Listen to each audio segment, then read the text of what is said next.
자, 이제 단원이 바뀌어서 7단원인데요. 7단원은 정보의 전달과 저장이라는 단원입니다. 근데 이 정보라는 것이요, 제가 책 소개를 아까 했었는데, 그 더 브레인이라는 책에서도 보니까 그 우리 뇌 있죠, 뇌에서 이 시각 정보를 처리하는 걸 하는 작업이 거의 절반 이상이라고 하더라고요. 여기 한 3분의 2 정도. 생각해 보면 우리가 보는 거에 대한 정보를 얻는 게 제일 많잖아요. 그럼 거기에 대해서 이제 생각하고 그걸 정보를 처리하는 게 뇌에서 하는 일의 거의 한 3분의 2라고 합니다. 그래서 이 정보의 전달과 저장은 거의 대부분 요 시각 정보에 해당이 되는 거고, 그리고 시각 정보를 우리가 주는 것은 사실 전자기파 중에서 극히 일부고요. 그러니까 모든 파장 영역대에 한 10조분의 1 정도밖에 안 된다 그러는데, 그 영역이. 그 정도고, 그 다른 영역들도 많이 쓰입니다. 그게 이제 그 각종 이제 정보를 전달하는 다양한 방법으로 쓰이고, 눈에 보이진 않지만 실제를 하고 그걸 이용할 수 있으니까. 그래서 전자기파에 대한 내용을 주로 이제 얘기를 할 겁니다. 그리고 그거를 이제 송수신하는 과정에 대해서 얘기를 할 거고, 마지막에 이제 정보를 저장하는 방법에 대해서 얘기를 조금 하면 마치도록, 그렇게 되어 있는 단원입니다. 오늘은 그 전자기파의 특성과 종류만 간단하게 언급하고 넘어가도록 할게요. 일단 전자기파는 전기장과 자기장의 진동이 끊임없이 퍼져나가는 현상인데, 요것도 여러분 하나 알아두도록 하십시오. 이 전기장의 진동 방향하고 자기장의 진동 방향 서로 수직이고요. 그리고 전자기파의 진행 방향은 또 전기장과 자기장의 진동 방향과 수직입니다. 그러니까 요 세 개로 XYZ축을 만들 수 있어요. 전기장, 자기장, 그리고 전자기파의 진행 방향, 이게 서로 다 수직이에요. 서로.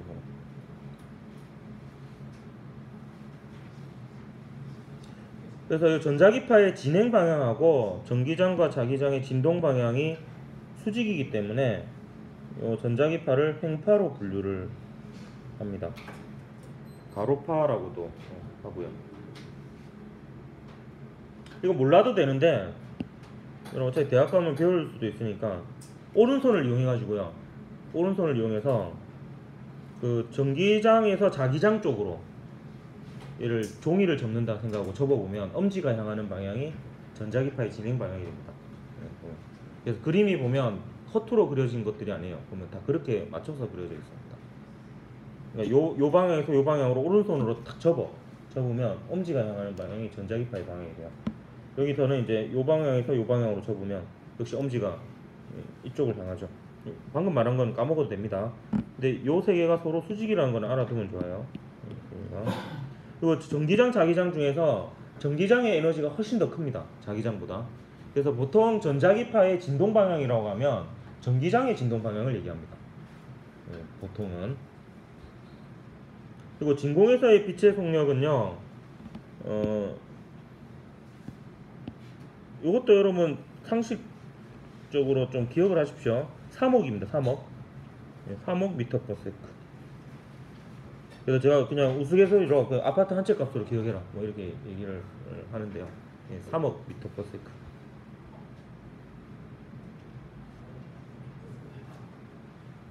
얘는 일단 기본적으로 파장과 진동수의 곱이잖아요. 파장과 진동수의 곱인데, 가시광선만 놓고 보면 빨간색 쪽으로 갈수록 파장이 길고 진동수가 작습니다.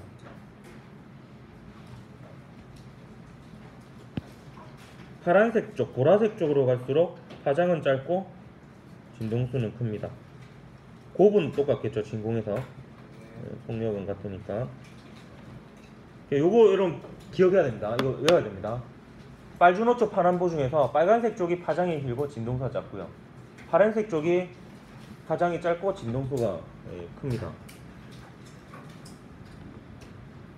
이거는 이제 제가 기억하는 방법을 보면 적외선, 자외선으로 기억을 해도 좋을 것 같아요. 빨간색보다 파장이 더 긴 게 적외선이고요, 자색, 보라색보다 파장이 더 짧은 게 자외선인데, 자외선이 진동수가 더 커요.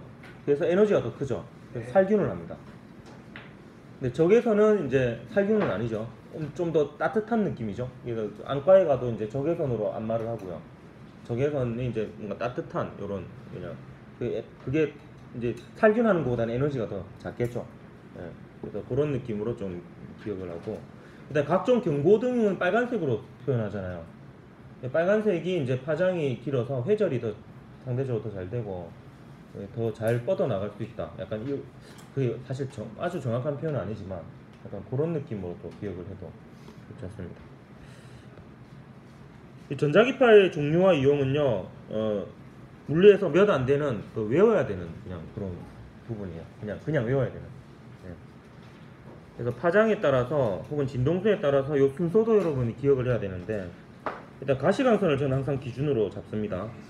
예, 가시광선을 기준으로 잡아서 빨주노초 파남보보다 파장이 더 긴, 진동수가 더 작은 빛을 빨간색 바깥쪽 선이라 해서 적외선이라 그럽니다.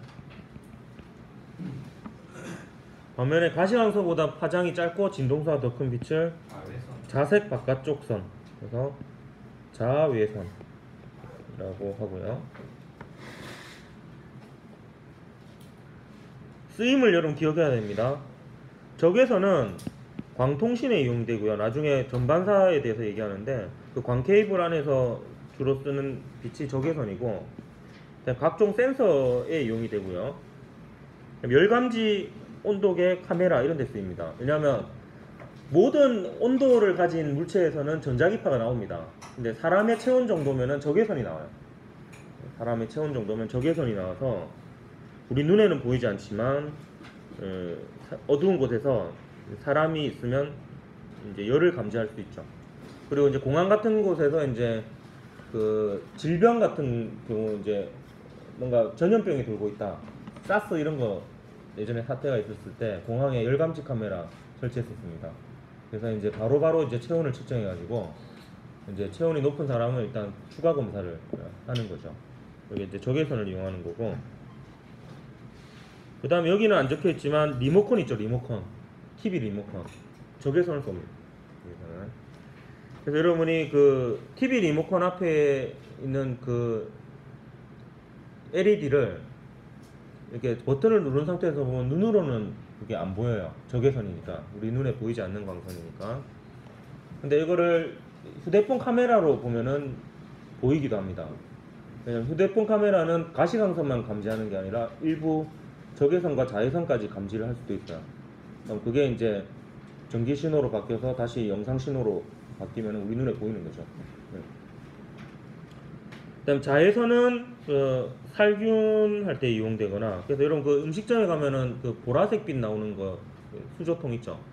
여기 이제, 그리고 급식소에 가면은 그 컵 소독기, 컵 들어있는 거에 보라색 등이 이렇게 켜져 있는 경우 보라색과 자외선이 나오고 있는 거고, 그 다음에 간혹 그 노래방 같은 데 가면 보라색 형광등 밑에 보면은 막 흰색이 밝게 보이고 그러죠.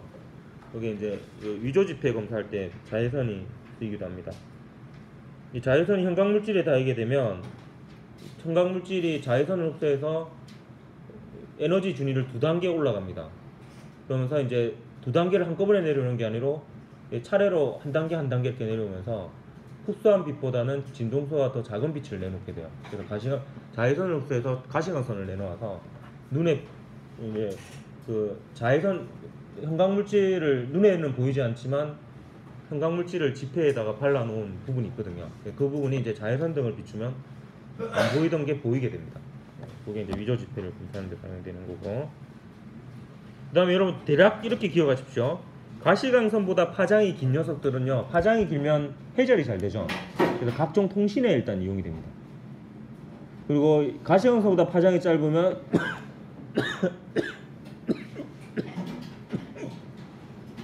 에너지가 크기 때문에 뭔가 뚫고 잘 지나가는 그런 특성이 있습니다. 약간 그 기본적으로 이렇게 기억을 하고요. 파장이 제일 긴 게 라디오파 혹은 전파라고 하는 부분인데, 이 라디오파 전파가 파장이 가장 기니까 통신에 많이 이용되겠죠.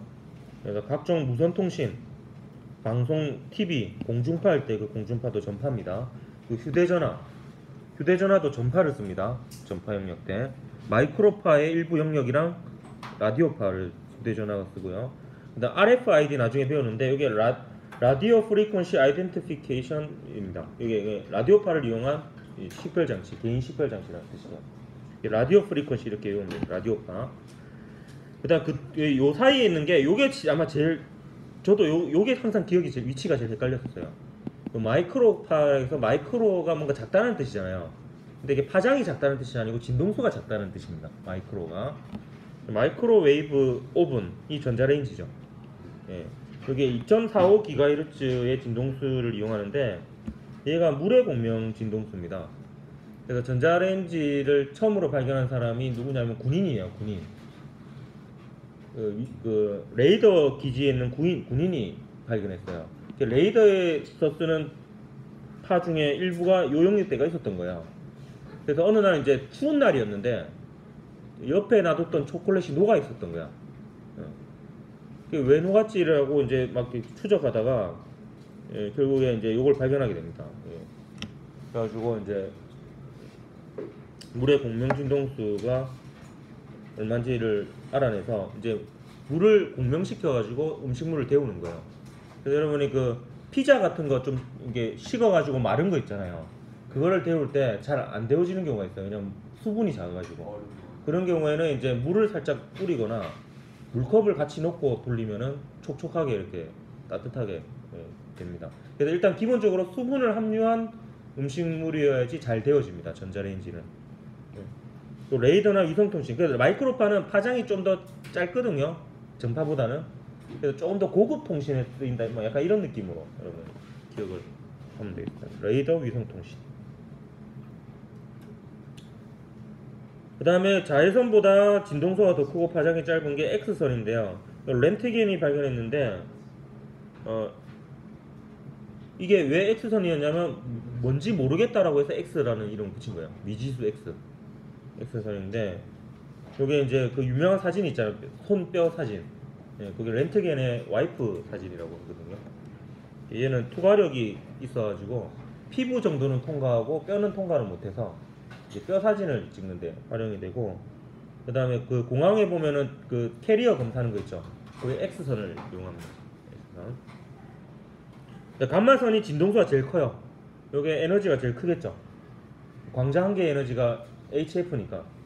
그래서 얘는 핵 붕괴 시 혹은 핵 변환 시 방출이 되고 투과력이 굉장히 큽니다. 에너지가 커서 암세포에 집중적으로 쬐게 되면 암세포를 죽일 수 있어요. 그래서 이제 암 치료에 활용이 되고, 그다음 비파괴 검사 이런 데 이용이 됩니다. 다리 같은 거 있죠. 다리나 건축물 같은 게 내부 균열이 있는지 알아보기 위해서 가장 확실하게 알아볼 수 있는 방법은 건물을 부셔보거나 다리를 잘라보는 거예요. 그럼 내부를 볼 수 있으니까. 근데 그렇게 할 수는 없으니까 이제 감마선을 투과시켜가지고 투과가 어느 정도 되는지를 변화 추이를 살펴봅니다. 그래가지고 이제 그게 변하면은 안에 내부가 변한 게 되는 거니까 이제 알아볼 수 있는 거죠. 그래서 우리가 사실 자연에는 전자기파가 굉장히 다양한 진동수 영역대가 있는데 우리가 그 중에 한 10조분의 1 정도에 해당하는 영역밖에 못 보는 이유는 우리가 진화를 통해서 그런 건데요. 이제 태양에서 나오는 빛 중에서 가장 세기가 센 빛이 가시광선입니다. 가시광선이고, 근데 가시광선만 해도 정말 많은 정보들이거든요. 그렇기 때문에 어쩌면 생명체는 어느 정도는 이제 너무 많은 정보가 있으면은 최대한 필요 없는 정보들은 배제하려고 하는 성향이 있거든요. 그래서 자기가 딱 필요한 부분만 보기 위해서 이것만 보게 되었다 이렇게 볼 수가 있습니다. 요게 이제 여러분 요 순서도 기억을 해야 되겠고요. 순서와 명칭을 기억해야 되겠고 각각이 무엇에 쓰이는지를 기억해야지 문제를 풀 수가 있습니다. 그래서 근데 여기 일반적으로 상식적으로 알고 있는 것들도 일부 있기 때문에 조금만 이렇게 신경 써서 보면 이거는 기억할 수 있을 거예요. 문제는 뭐 이런 식으로 나옵니다. 그런가는 전자기파를 진동수에 따라 분류한 것을 나는 어떤 전자기파를 이용해 공항에서 수화물을 검색하는 모습을 나타낸 것입니다. 자료도요, 이게 진동수로 나오는 경우도 있고 파장으로 나오는 경우도 있습니다. 그래서 그걸 잘 구분해야 되겠고요. 일단 뭐 가시광선이 있고 가시광선보다 진동수가 큰 게 자외선이고 진동수가 작은 게 적외선이고요. 자외선하고 감마선 사이가 뭐가 되겠노? X선이 되는 거죠. A는 적외선보다 파장이 더 긴 게 마이크로파고, 마이크로파보다 파장이 더 긴 게 전파죠. 네. 그래서 얘는 전파가 될 겁니다. 전파나 뭐 아니면 마이크로파나 뭐 이렇게 되겠죠. 기업법은 나에서 이용되는 전자기파, 공항 소화물을 검색하는 것은 X선이죠. X선. B에 해당이 되고요. 감마선을 TV 리모컨에 이용하면 많이 아프겠죠. 리모컨 감마선은 항암 치료에 이용되고 막 이런데 에너지가 되게 큰데 리모컨에서 이용하면 안 되겠죠. 그럼 리모컨 안에 또 방사성 물질이 들어가야 되는데 리모컨은 뭘 쓰냐? 적외선을 씁니다. 적외선. 그럼 답은 디귿이네, 그지? 진공에서 파장은 B가 X선이 적외선보다 짧죠. 진동소가 더 크니까 파장은 더 짧습니다. 그러니까 이런 식으로 이제 외우면 그렇게 어렵지 않게 풀 수 있는 문제들이니까 그래도 외우십시오. 2번이 답이었습니다. 오늘 여기까지 하고 다음 시간에 전자기파의 발생과 수심부터 하도록 하겠습니다. 수고했습니다.